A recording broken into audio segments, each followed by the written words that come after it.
छत्रपती प्रमिलाराजे सर्वोपचार रुग्णालयात कोल्हापूर तसेच आसपासच्या जिल्ह्यांमधून शेकडो गोरगरीब गरजू रुग्ण उपचारासाठी येत असतात।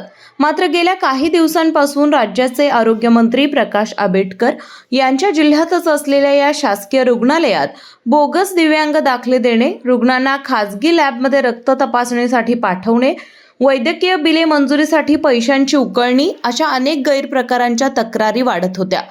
यावर शिवसेना ठाकरे गट आणि स्वाभिमानी संभाजी ब्रिगेडने वेळोवेळी आंदोलन करत ही प्रकरणे उघडकीस आणली होती।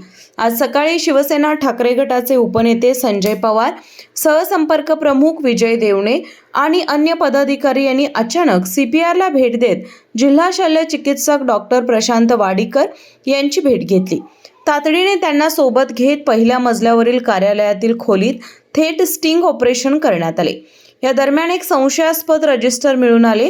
या रजिस्टरमध्ये काही डॉक्टर, अधिकारी आणि सेवाभावी संस्थांना सरांना पैसे दिले, मॅडमना पैसे दिले अशा सांकेतिक भाषेत मोठमोठ्या रकमांच्या नोंदी आढळून आल्या। व्यवहारांचा हिशोब स्पष्टपणे दाखवणारे हे रजिस्टर पाहून पदाधिकारी संतापले। संजय पवार आणि विजय देवणे यांनी डॉक्टर वाडीकर यांना धारेवर धरत विचारणा केली। गल्लेलठ्ठ पगारावर असूनही हजारो रुपये लुटून काय करता? हे रजिस्टर कोणी लिहिले? हा पैशांचा कसला हिशोब आहे? असे प्रश्न अधिकाऱ्यांना विचारण्यात आले। याबाबत ठाकरे गटाच्या वतीनं संबंधितांवर फौजदारी गुन्हे दाखल करून तात्काळ सेवेतून बडतर्फ करण्याची मागणी केली। तसेच या गंभीर प्रकरणी आरोग्यमंत्री प्रकाश आंबेडकर आणि वैद्यकीय शिक्षण मंत्री हसन मुश्रीफ यांनी तातडीने लक्ष द्यावे अशी मागणीही त्यांनी केली।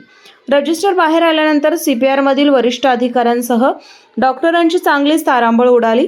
यावेळी बोलताना शिवसेना ठाकरे पक्षाचे उपनेते संजय पवार म्हणाले, तिकडे फिरत असतात आणि फाईल तटवतात। का तटवतात? आम्ही आज उघडं केलं, याचा बुरका फाडलाय।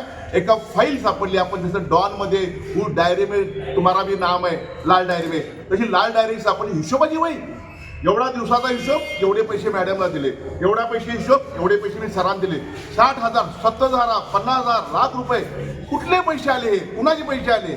काही इथं सामाजिक कार्यकर्ते आहेत, त्यांना देणगी दिलेले हिशोब आहेत त्यात। आज पोलीस प्रशासनाने मास्टरिंग जिल्हा पोलीस चौकशी करणार नाही तर ह्यांना बडतर्फ करा आणि ती सगळ्यांची संपत्ती ह्या इथं दारात उभारण्या शिपायापासून त्या अधिकाऱ्यापर्यंत संपत्ती चौकशी करा, मग कळेल गोरगरिबाची ह्या दवाखान्यात कशी लूट होत आहे। दुपारपर्यंत दोषींवर गुन्हे दाखल होण्याच्या मागणीसाठी ठाकरे गटाचे शिष्टमंडळ रुग्णालयातच ठाण मांडून बसल्यानं वातावरण अधिकच तणावपूर्ण झालं होतं।